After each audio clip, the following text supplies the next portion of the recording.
नमस्कार प्रेक्षकांनो, ठरलं तर मग मालिकेच्या आजच्या म्हणजेच 21 मार्चच्या भागात आपण पाहणार आहोत की आता सायलीने खात्री करून घेण्यासाठी त्या साडी सेंटरमध्ये फोन केलेला असतो आणि त्या साडीबद्दल चौकशी केलेली असते। तेव्हा ती व्यक्ती म्हणते की ही साडी प्रताप सुभेदारांनीच बुक केलेली होती, पण हा चॉईस अश्विन सुभेदारांची होती।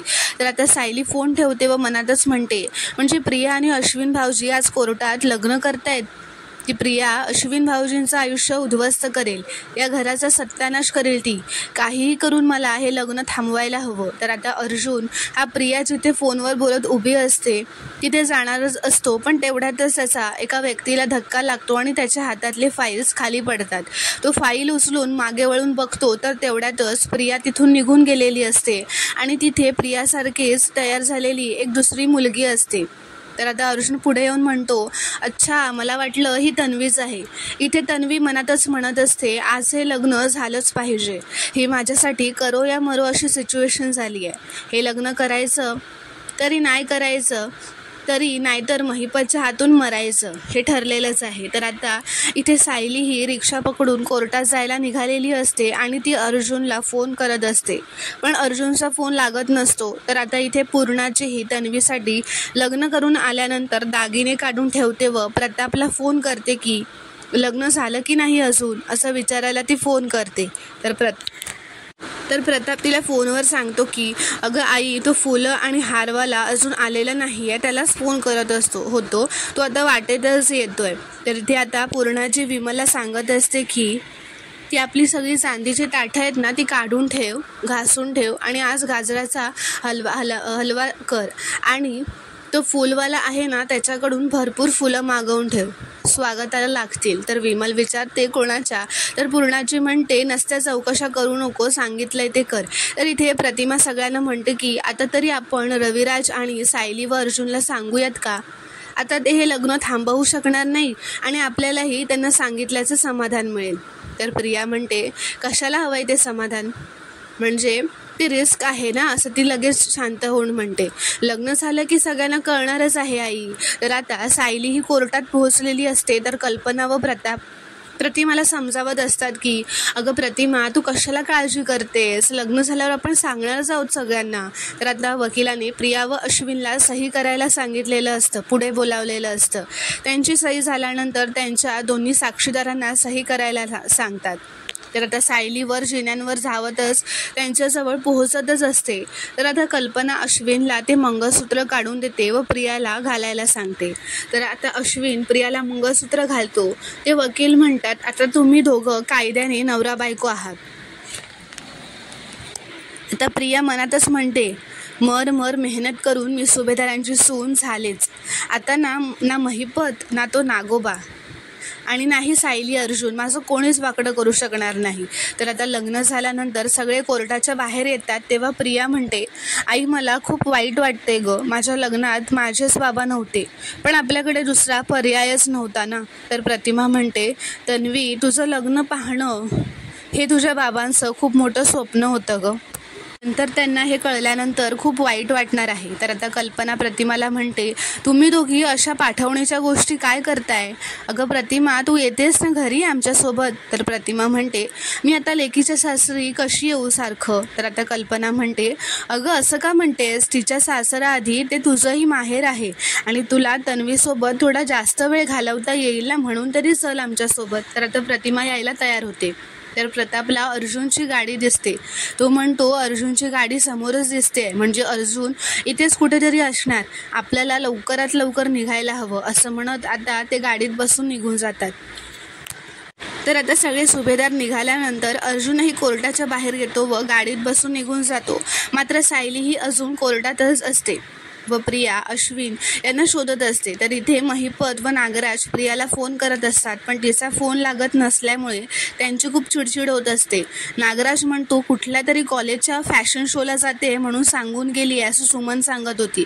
तर आता अर्जुन घरी येतो तेव्हा बघतो की विमल ताट वगैरे सजवून सगळी तयारी करत असते। तर अर्जुन तिला विचारतो, विमल आज काही आहे का पूजा वगैरे। तर ती म्हणते की नाही, पण पूर्णाजींनी ही तयारी करायला सांगितली आहे, बहुतेक कोणीतरी पाहुणे येणार आहेत।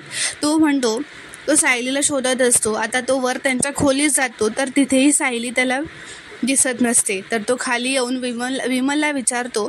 तर विमल म्हणते, सायलीताई मगाशीच कुठेतरी बाहेर गेल्यात घाईघाईत, पण काही सांगून गेलेल्या नाही आहेत. तर अर्जुन विचार करतो की सायली अचानक अशा न सांगता कुठे गेल्या असतील.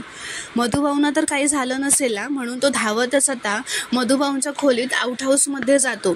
तर तो बघतो की मधुभाऊ तर त्यांच्या खोलीतच असतात.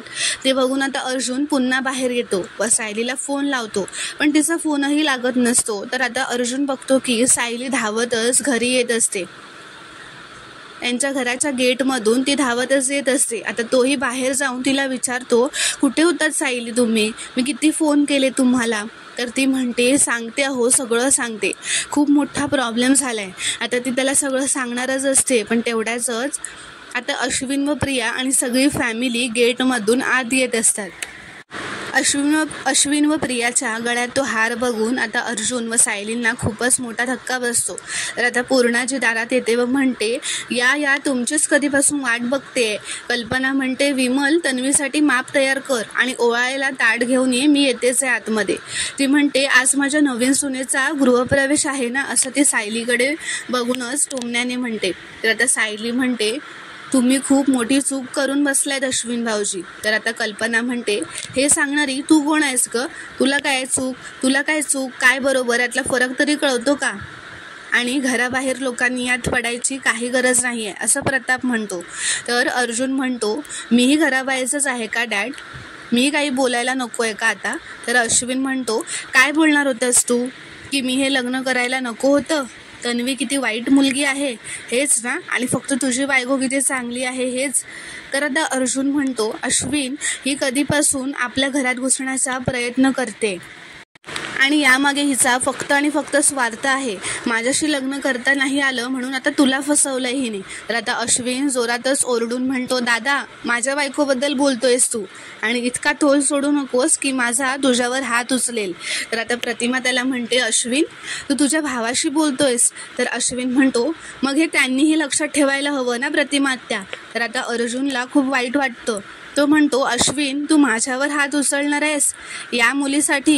हे म्हणताना त्याचे डोळे पाणावलेले असतात. अरे तू खूप भोळा आहेस अश्विन, ही तुला कधी कशी फसवेल ना तुला कळणार सुद्धा नाही.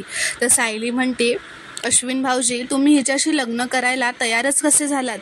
अहो याआधी हिच्यामुळे घरात काय काय झालंय ते विसरलात का तुम्ही? तर अश्विन म्हणतो, बास आता मी माझ्या बायकोबद्दल एकही शब्द ऐकून घेणार नाही. तर अर्जुन म्हणतो, डॅड मम्मा पूर्णाजी तुम्ही माझ्यापासून हे सगळं लपवलं, ह्यांचं लग्न लपवलं, याचं वाईट वाटलं नाही आहे मला. तर तुम्ही तर मला कधीच परक करून ठेवले, पण तरी मला वाटत होतं की अश्विन माझा धाकटा भाऊ आहे. हे बोलताना आता अर्जुनला खूपच भरून आलेलं असतं, त्याच्या डोळ्यात पाणी आलेलं असतं, तो खूप भावूक झालेला असतो. तो म्हणतो, एकदासुद्धा तुला वाटलं नाही का रे अश्विन की आपल्या मोठ्या भावाला याबद्दल सांगावं? तर आता प्रेक्षकांनो, पुढील भागात आपण पाहणार आहोत की आता प्रियाचा गृहप्रवेश होत असतो तेव्हा प्रिया म्हणते, पूर्णाजी माझी एक छोटीशी इच्छा आहे की माझा गृहप्रवेश सायलीनेच करावा. तर पूर्णाजी म्हणते, अगं तिचा काय आपल्याशी संबंध? तिचा आपल्याशी काही संबंध नाही आणि तुला तिच्या हातूनच का गृहप्रवेश करायचा आहे? तर प्रिया म्हणते, आमच्या जो काही कडवटपणा आहे ना त्यासाठी जर सायलीने आज माझा गृहप्रवेश केला तर मागचं सगळं विसरून ही एक नवीन सुरुवात असेल आमच्या नात्याची. आता हे ऐकून आता सायली व अर्जुन सगळेच खूप आश्चर्यचकित होतात व प्रियाला मुद्दामच सायलीकडून गृहप्रवेश करून घ्यायचा असतो. तर आता पुढील भागात सायली प्रियाचा गृहप्रवेश करणार का हे पाहणं खूपच रोमांचक ठरणार आहे. व्हिडिओ पूर्ण बघितल्याबद्दल धन्यवाद. व्हिडिओ आवडल्यास चॅनलला सबस्क्राईब करा व कॉमेंटमध्ये नक्की कळवा.